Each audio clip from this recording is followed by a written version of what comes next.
Assalamualaikum warahmatullahi wabarakatuh. Halo semuanya, saya Ismi Oktavia, Prodi Komunikasi dan Penyiaran Islam, Fakultas Dakwah Universitas Islam Negeri Sultan Toha Syaifuddin Jambi.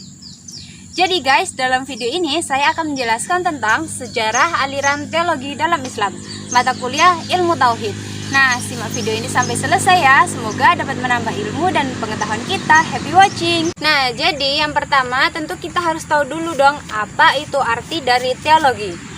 Jadi, teologi ini diambil dari bahasa Yunani yaitu theologia, yang berasal dari dua kata yaitu theos yang artinya Tuhan atau dewa dan logos yang artinya ilmu pengetahuan. Jadi, dapat disimpulkan bahwa teologi berarti ilmu pengetahuan tentang ketuhanan.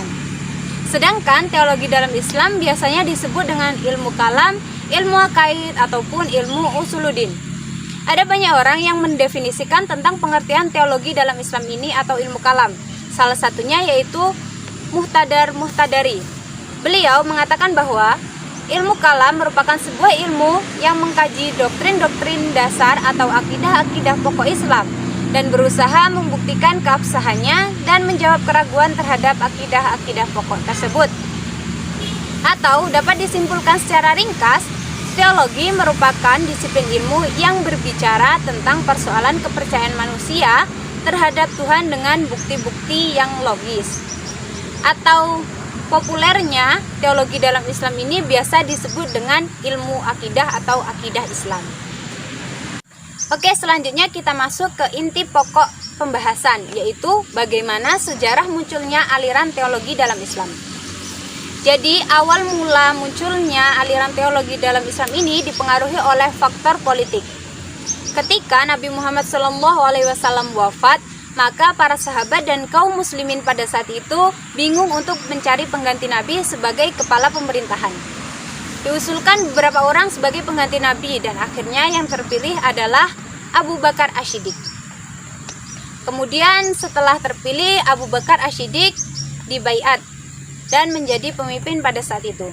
Setelah Abu Bakar wafat, maka digantikan dengan Umar bin Khattab. Pada masa pemerintahan Abu Bakar dan Umar bin Khattab, saat itu pemerintahan berjalan dengan baik dan stabil. Setelah Umar bin Khattab wafat, maka pengganti selanjutnya adalah Utsman bin Affan.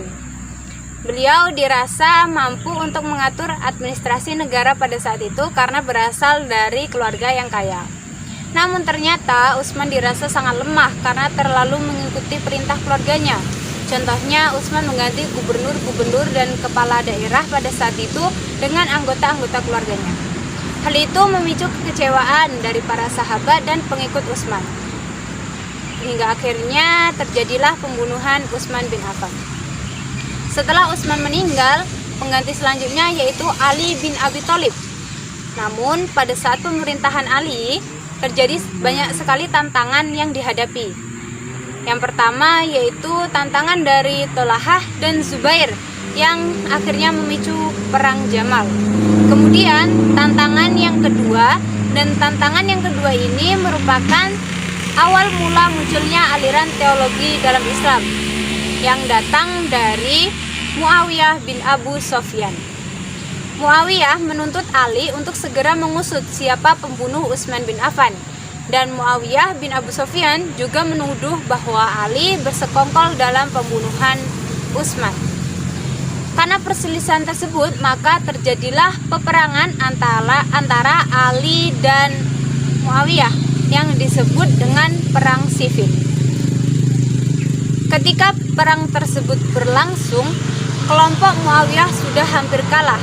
Namun, tangan kanan Muawiyah yang bernama Amr bin As yang terkenal licik dan cerdik mengangkat Al-Quran yang mengatakan bahwa mereka menyerah dan meminta tahkim atau banding.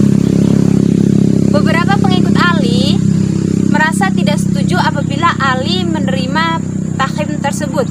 Namun karena dalam keadaan terdesak, akhirnya Ali menerima tahkim dan mengutus Abu Musa al-Asy'ari untuk runding dengan kelompok Muawiyah yang pada saat itu diwakili oleh Amr bin As.